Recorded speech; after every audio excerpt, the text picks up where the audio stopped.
Go ahead and get started. Hey, Okay. Rise family. Hey, people. Thank you for tuning in. I've got a great guest with us today, and her name is Dr. Crystal Mire. And let me tell you a little bit about her. She's got her doctorate in education, educational leadership, more specifically from ULL, right here, Raging Cajuns. She's got an MBA in management from Sam Houston State University, a BBA in economics and international business, again from Sam Houston State. She's a certified professional coach, a CPC through the College of Executive Coaching, which is accredited by the International Coaching Federation. And she's got years of classroom experience, which she is using to help kids today, which is kind of what we're talking about. And she's also certified in the Barton Reading and Spelling System, which I'm sure she will mention today in our conversation. Thanks, Crystal, for being here, and I'm super happy to have you. Well, thank you, Dr. Kelly, for giving me the opportunity to talk about something I'm so passionate about.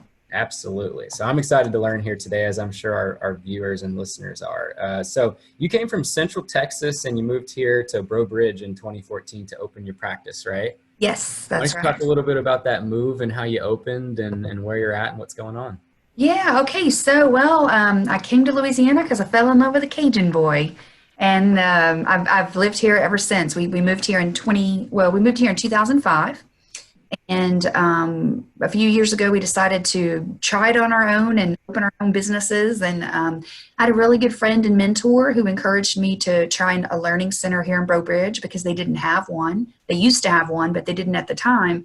And it's just been a really good match. It's beautifully brought together my business experience and training and my education experience and training. And so now I have a learning center where we offer academic remediation and tutoring to all ages, all students, all ages, all subjects. So we work with adults as well.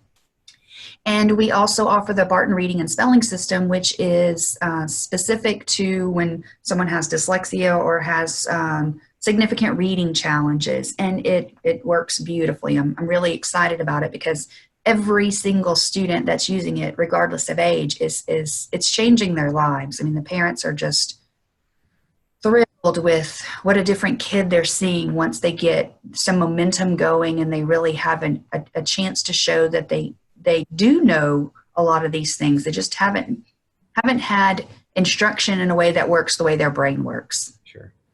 Yeah, and I have had a chance to come check out your office a couple weeks or last week. Is that last week? Uh-huh. Well, Yeah, yeah, I think and so. it's got this really cool landscape, the individual study rooms, and you've got different tools that you use. And we saw the Barton specific learning stations where kids who are struggling specifically with dyslexia, right? Am I right in saying that? That's right. That's right. Yeah. You don't have to have a diagnosis, but Okay, typically you have many other characteristics where this program works for you. gotcha. So is dyslexia the main thing that you see coming into your office? Is that where the demand is for these kids? Not always. I mean, it's dyslexia is underdiagnosed, underrealized, understood, misunderstood. So most of what we have coming in is a struggle in math, a struggle in reading, sometimes a struggle in both. Mhm. And depending on the type of struggles in reading, we we do further digging to find out if that maybe is dyslexia, and then we know how to work with that if that is indeed the case. Okay. What are some of the other or I guess diagnosed conditions or learning disabilities that you see pretty frequently? What are the most common ones? ADD, ADHD is probably the most common. Hmm. A lot of most of the students have it, either diagnosed or the parents suspect it, the teachers suspect it. That, for the large part, I would say that's the most common one. Okay. Most of the people who are calling you are parents who maybe want to do something to get to the root cause of the problem and not continue to take medication. Or are you actually receiving a lot of referrals from pediatricians or clinical psychologists who have diagnosed young people with ADHD? Where's the source coming from? Is it the parents or is it the doctors and the It's practitioners? mostly the parents. Yeah. Okay. Okay. Yeah. All right. Well, there's something probably to be said for that. If we would do like a stop here, can I do like let's stop the Yeah, video totally. Totally. and just say that I need to probably reach out to more pediatricians and doctors to let them know that I do this. And I've been doing that like with Oquan Associates. I've told them that I offer the dyslexia. They'll test for it there, but they don't offer the intervention for it. Okay. And they are the ones that taught me about the pharmacogenetic testing to make sure you get the right medication. Okay. So some of that, but a lot of it doesn't come from the doctors. And that's mainly because I have not put myself out there with them yet to say, hey, because ADD, ADHD, I mean, we can teach kids strategies, but yeah, I feel like we're taking I don't know, with the ADD, ADHD, I'm not as well versed in that piece. So I'm not sure how to go back to where we are. Sure. Yeah. And I guess what I was getting at there, without even meaning to go down that rabbit hole, is just we're really quick to just prescribe and throw pills at people when there's other Yes. things, like what you're doing, that can help and actually fix the problem without potentially creating a toxic environment within a child. Because I mean, again, off the record, but maybe it should be on the record, Ritalin and Adderall and Vyvanse and all those, those brand name amphetamines that we put children on. I mean, if it'd be cheaper to just make them smoke crystal meth, right? I mean, the chemical composition of these pharmacological therapies that we're putting people on, it sounds fancy, but it's almost identically the same thing when you look at it under a microscope. So what's like the long-term effects of that? And is it really just masking the symptoms and creating more problems for later? Right. Let's figure out how to create a neurological foundation for a kid so that they don't have these problems long-term and they don't have to take toxic drugs for it. You know what I mean? Right. I don't know a lot about the chemistry piece of the pharmaceuticals, but I know oftentimes a lot of parents, they call and they know their child has ADD or ADHD. They've tried medicines or they're trying to avoid medicine, and they're just looking for, different ways to figure out how to help their children. Sure. And so we don't, I'm not a medical doctor, so I don't say you should do it, you shouldn't. I'll definitely give you feedback on what I'm seeing. If you start a new medicine or you take them off of medicine, oftentimes because everything we do is one-on-one, what we see in the sessions is different than what you might see in the classroom or what you might see at home, because they're a different dynamic. And so it just depends. With dyslexia, 4% of the time they'll also have ADD or ADHD. And so if you have those the ADD, ADHD under control, however that might be, then your intervention could be more effective because they're focusing better, they're more on point more often. But sometimes we find parents say, you know what, let's try to work with the reading piece. And once they're better able to read, some of those other pieces there's a lot of overlap there. And so maybe if we can address it through the intervention of, the Barton reading and spelling system, it might help with some of those focus pieces. Maybe they're not focused, or the focus is intensified because they don't feel like they can be successful in what they're doing in the classroom at the moment. So why bother? Yeah. They're doing other things. Whereas if they felt like they could be more successful in that moment by learning some very explicit skills, then that maybe they would be more engaged and more focused, and it would maybe happen in a more natural way. So that's something that we look at trying to do sometimes too. Yeah, sure thing. And I think your audio cut out just a bit when you mentioned the percentage. What's the overlap or the 40%? 40% of the time, if you have dyslexia, you will also have ADD, ADHD. Okay, that's a good point. A lot of the characteristics overlap. Yeah, so like let's say my son has been diagnosed with ADHD. The learning disabilities associated with dyslexia is definitely something I need to start doing some research on, not just saying, oh, it's only ADHD. Hey, a lot of times dyslexia is there too, and maybe we can help them by using some of the strategies that if they're struggling in reading and spelling, yes. Sure. So why don't you go into a little bit more about what dyslexia is, and just kind of share with us your expert opinion or knowledge about the topic and what it is that we look for and what it is. Sure. Okay. So to read, the part of our brain that processes language, it must connect symbols, which we call letters, sounds, and it has to do it in the right order. And that's how you make words, and then words make phrases, and phrases make sentences, and sentences make paragraphs.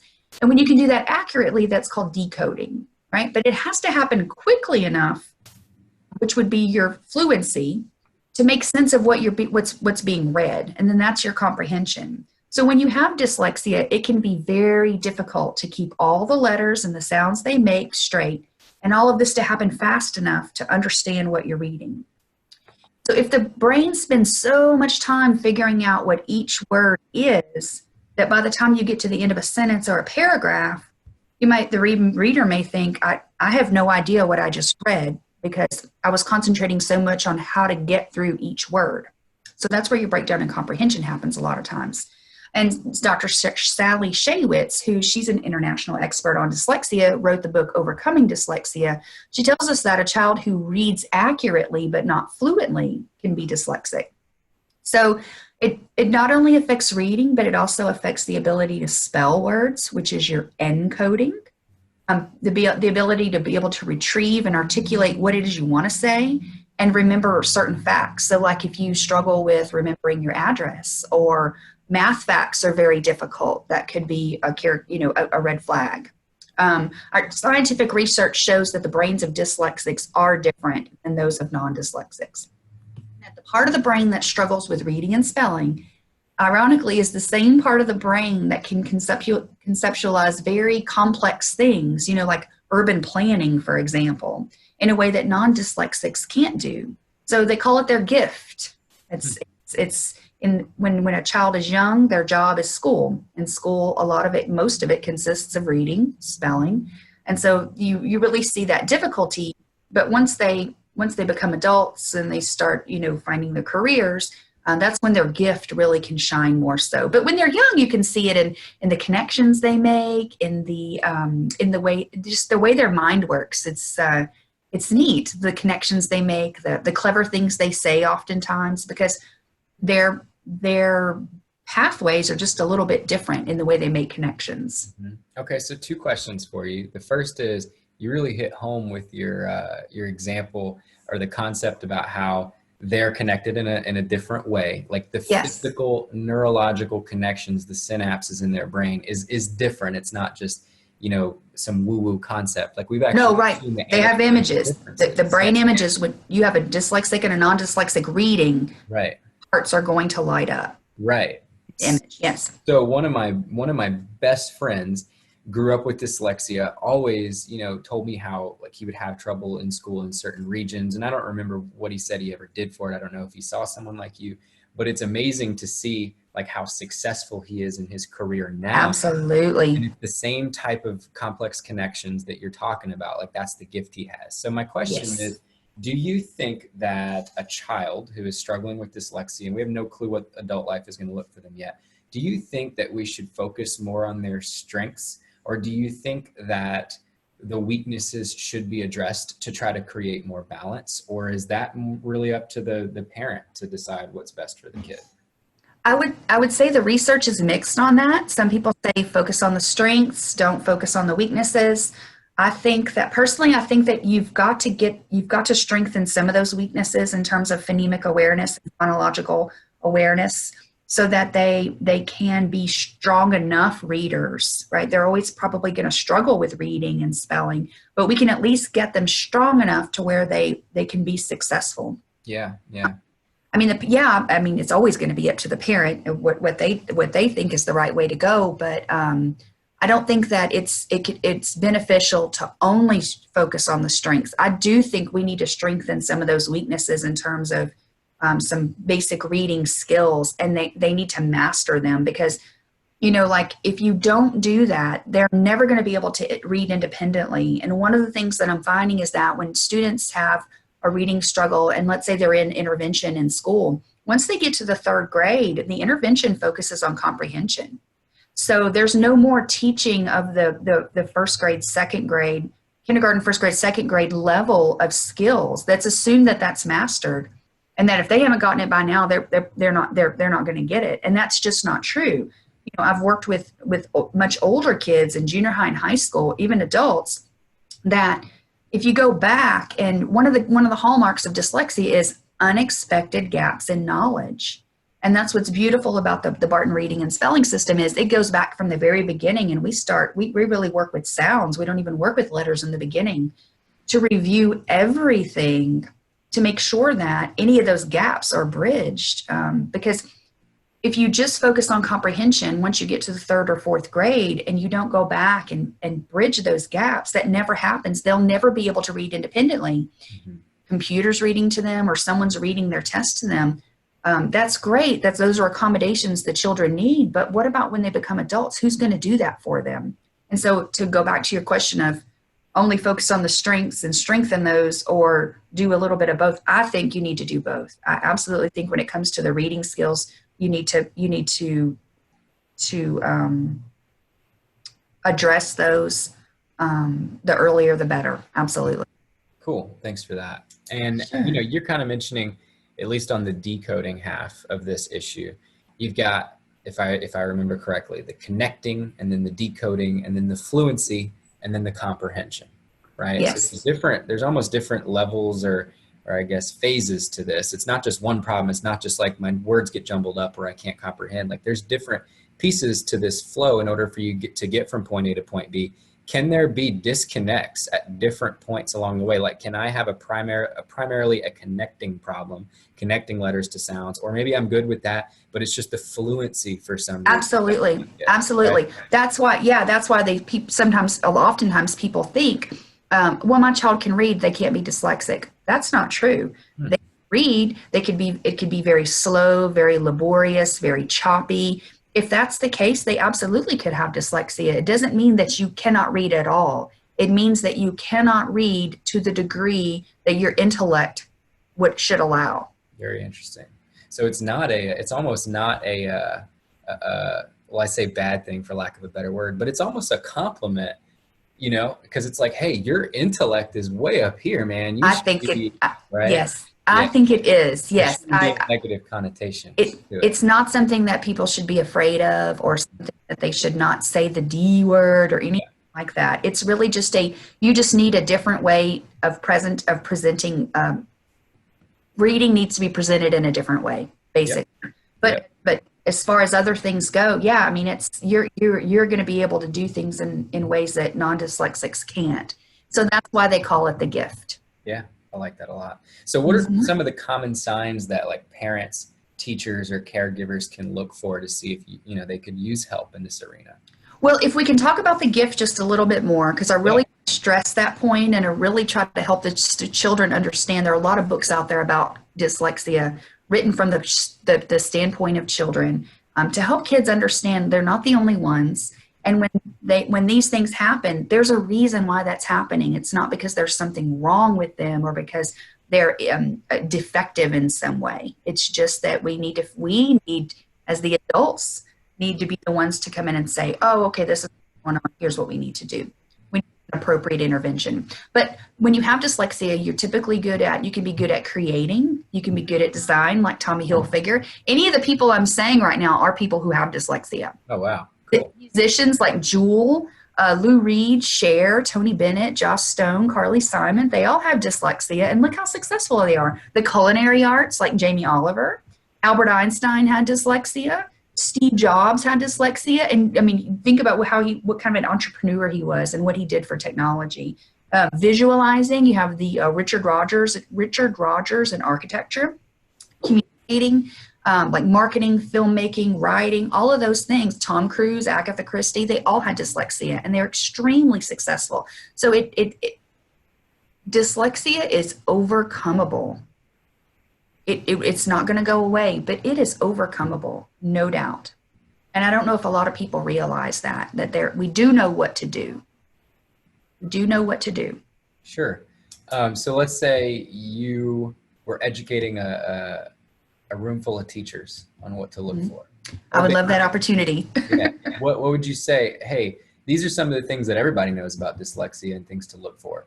What are some other things that are easy to see, red flags that we should, Okay, so talking about some of the common signs. So before children are in school, if they've had a lot of ear infections, if they're having a difficulty learning to tie shoelaces, procedures are very difficult when you have dyslexia, remembering the procedural order.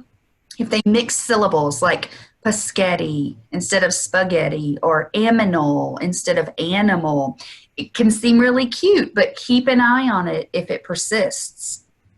Difficulty with rhyming, they're delayed in their speech, or if they have a parent or a close relative that has dyslexia, because it runs in families. If they're in elementary school and they're still doing like letter numbers or reversals beyond second grade, that's something to pay attention to. A lot of people think that, oh, you have dyslexia, you write your numbers back, or you write your letters backwards, or you read letters backwards. Sometimes, I mean, it is one of the characteristics, but you can have dyslexia and not do that. You can do that and not have dyslexia. But if that persists beyond like second grade, it's really a clue. It's a normal, mixing up the reversing is a normal part of development, because you're figuring out the strokes and the order of the strokes and the timing of the strokes, but of letters. But so it's normal to mix those things up early on. But beyond second grade, that's really a clue. Yeah. Pay attention to. Another thing is if their handwriting is difficult to read, it could be dysgraphia, which dysgraphia is the handwriting piece of difficulty. That's very common if you have dyslexia. If they ignore their punctuation, if writing is just one continual long sentence, that's something to pay attention to. If their reading is slow and inaccurate, like if they're guessing at words, they see the first letter or two and they just guess, a clue. If they skip the little words like at, the, if, so, what's happening is it's like, why are you missing that word? But if they're the type that visualize words as they read them, there are no visuals to go with the or at or if or but or so. There's no picture to go with that. Yeah. So skip over them because it's just not part of how their brain is processing the language. So that's a clue. And it's frustrating, I think, a lot of times for parents, because it's like, I know they know that word, and I know they can see it. What's happening here? That's what's going on. If they have trouble sounding out unknown words, like I said, if they ignore punctuation, if their spelling is terrible, big clue. They have a hard time remembering their sight words. One point I want to make there is with sight words, they're not supposed to sound out sight words to remember them or to read them. That's why they're called sight words, because sight words don't follow the rules. So like, for example, the word could, C-O-U-L-D. If you tried to sound that out, you're not going to end up with could. That's why it's called a sight word. You're supposed to memorize it by sight, not sound it out. You do not sound out sight words. Okay? S-I-G-H-T, sight. That's an example of a sight word. You Okay. not pronounce There you go. That's interesting. Yeah. But that's what you mean. You mean it's sight like the way that I see. I'm sorry? You mean sight like the way that I see. Yes, sight word. Yeah, not C-I-T-E or S-I-T-E, but S-I-G-H-T. Sight. Yes, exactly. And the word sight would be an example of a sight word. You would not pronounce that. Sig. Mm-hmm. Yeah. Sig, right. Yeah. So if they have trouble telling time or memorizing their math facts or memorizing a sequence of steps, those are clues to really pay attention to. If they struggle with direction, if they have a very messy room or backpack, organizing can be very difficult. And if they just hate school, they dread reading, they avoid reading, writing assignments, those kinds of things. Some of the most I think common examples are this, like if you say, he knows it when we go over it at home, but once he gets to school, it's like he totally forgets it. That's a clue. She can speak so much more intelligently and with a higher level of vocabulary than her writing reflects. I don't understand why she doesn't write the same way she speaks. That's a clue. Or I get so frustrated. He could read it in the sentence before, and then the next sentence he can't. It's like he never saw the word before. That's a big clue. And it's just as frustrating. It's more frustrating for the child than it is for the parent, because oftentimes the parents think that they're acting out, they're being lazy, they're not trying. That's not true. They really, in that moment when they can't, they can't. And in the previous moment when they could, they could. And that is dyslexia. That's a perfect example of the inconsistency. Inconsistency like that is a great example of dyslexia, of what's happening with dyslexia. Boy, that's a lot of things to look for. Yeah. But there is some overlap between all of it, you know. Yes. I think inconsistency, the one you just finished on there, is probably one of the overlapping features, you know? It is. And it can be misleading because sometimes parents can be so frustrated. They're like, something's got to be going on. What is the deal? And then the next day they'll have a really good day and the reading will happen more naturally and it'll be smoother. And it's like, okay, well, maybe not, you know, and then the next it's like, what is going on? And then they have another good day. And so the ebbs and flow of it can be very misleading, but they are a clue.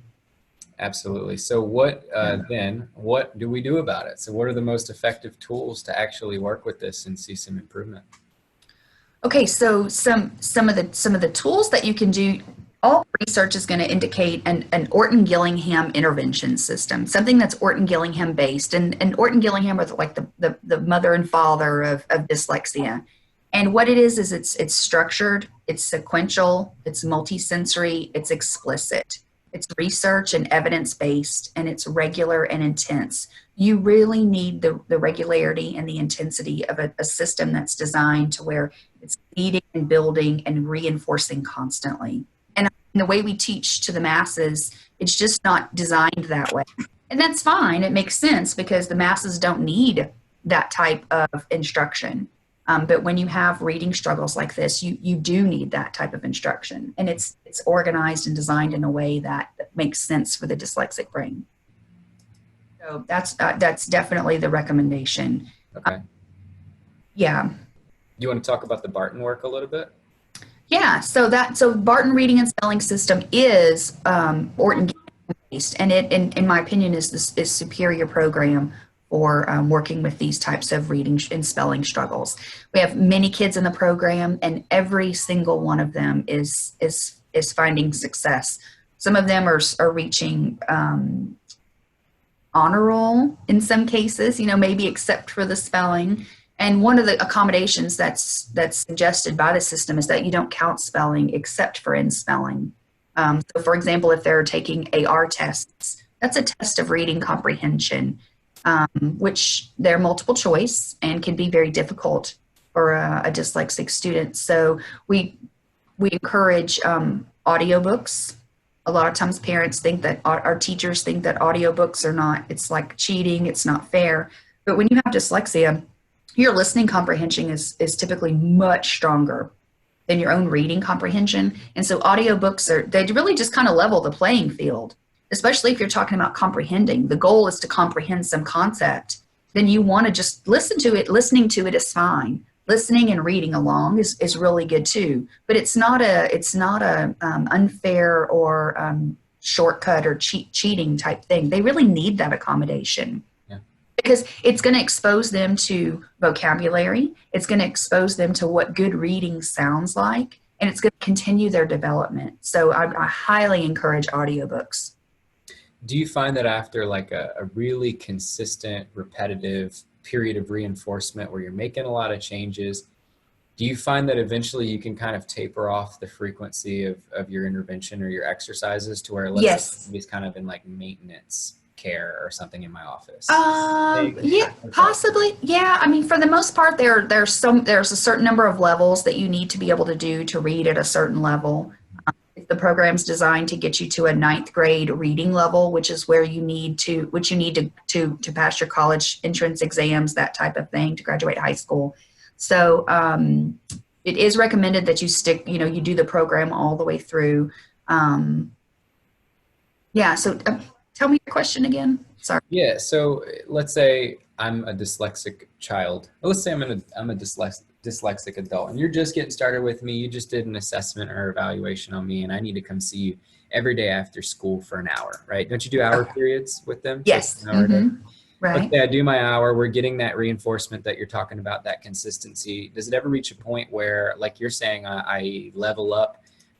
Or I get to further along in grade school to where I don't need you every day, where I can just kind of come for a tune-up or something to make sure that my skills stay fresh, but it doesn't still need as much reinforcement at it. Sure. It depending. I mean, it's self-paced, so we don't move on until you master, the first thing, and then we introduce the second thing and reinforce the first thing, because there's something called the square root rule, which doctors Brock and Furnett-Ide, who are experts in dyslexia, say that when you have dyslexia, there's the thing called the square root rule. So if a non-dyslexic, it takes them 4 hours to learn something, it's going to take a dyslexic twice as long. If it takes a non-dyslexic 100 hours to learn something, it's going to take a dyslexic 10 times as long as that to learn it. So that's why it typically, the program lasts for an extended period of time. So the minimum is 18 months. We typically it looks more like 3 or 4 years, depending on the student, depending on their pace, depending on, the severity of their dyslexia. So, but after that, yeah, you do finish. It's not like something that has to happen for the rest of your life. Definitely can master those skills and employ those skills and develop good habits. You are able to be independent. Absolutely. Cool. Awesome. Yeah. And then what are just some easy considerations that parents, teachers, caregivers can keep in mind when they're working with a dyslexic or a learning challenged child? Right. So I want to go back to the question right before that, if you don't mind. It's a minimum of 2 hours a week. So it's not an hour every day, because that was I think the example you were giving. It is a minimum of 2 hours a week.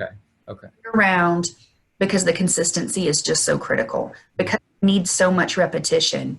If you don't do at least 2 hours a week, it's not enough to stick or to make it worth it. You might as well not do it if you can't commit to the 2 hours a week. Yeah. And that's what I tell people. I get people who come into my office for chiropractic care, and it's like, yeah, I think I just need to come once a month. I'm like, hold on a second. What do your x-rays look like? What do your scans look like? What's your nervous system doing? So I totally get where you're coming from. Yeah, you exactly. Have to have a certain amount in order for it to be effective. Sure. Right. And and we're not going to do it if it's not going to be effective. There is no drop in for a few weeks, drop out, come back. It doesn't work that way. You're in. We do it properly. We do it with integrity, or we're not going to do it. Right, because that's a waste of time. It's just too important. It's just too important.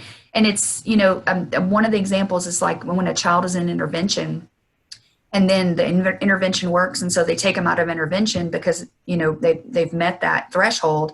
So that they put another child in, but then that student that was pulled out because they got better starts doing worse again. It's better to just stick with it, as opposed to you get a little bit better, you pull out, okay, now you're regressing, now you go back, and it just doesn't work that way. It's not fair to the child. Yeah. It's not right to the child. Yeah. It's crazy how many similarities we see between what we do and the clients. Yeah. Even though we do totally different things. It's just a principle, I think, of how our bodies adapt and improve. Agreed. Yeah. Agreed. So can I re-ask that final question? Yeah, sure. Right. Key consideration. So a child is seeing you. What can the parents and the caregivers and the teachers think about whenever they're not with you and they're, in a different setting? Right. So I would say, remember the square root rule. If you don't have dyslexia and it takes you an hour to do something, it's going to take them twice as long. It takes you 4 hours to do something, it's going to take them twice as long. So remember that. Have patience, because they really are doing the best they can. It's not a behavior thing. That's probably one of the biggest things, is if they could do it yesterday or this morning, or they could read it in a previous sentence and they can't now, that's a huge red flag. That's not a behavior. If they could, they would. That extra time is so important. Extra time and the patience. That copying from a book or a board can be extremely difficult. They're not being lazy. So let's say, for example, the child has a question and they're supposed to restate the question in their answer. Misspell some of the words that are right above the line where they're writing that's their response. That's not laziness. That is very difficult for them to do. It's very difficult for them to do. So much so that one of the accommodations that's, I lost my word, is advised or is recommended is the word I wanted, is that they don't do copying. They have a buddy, like a note buddy, or they use carbon paper, or the teacher gives them a copy of notes, because it's so difficult. Brain, if they're taking their time, it's so difficult to translate from up on the board to the paper, back on the board to the paper. They're not listening to the lecture or to what's happening, and it's not effective. It's not effective, and they don't finish their notes in time. So then they're frustrated because they have incomplete notes. The parents are frustrated because why didn't you get all your notes taken? You must have been talking, or you must have been not paying attention, when really it's a very painful process for them. So that's a big one. Use the technologies that are available, the speech to text and text to speech technology. Some schools have that available, some don't, but check into it. Anytime that that it's possible to have the story or the textbook read, do it. Use that. See, we talked about using the audiobooks, and to just realize, I guess the main thing is just to realize that dyslexia can be overcome. It's never going away. It's always going to be there, but it can be overcome with the right intervention. And it's not a matter of if they would just try harder. They are trying so hard. It's frustrating because they know they're smart. They feel it. They know things everybody else knows, maybe even more in some cases, but they can't show it on the tests. They can't show it in the classroom.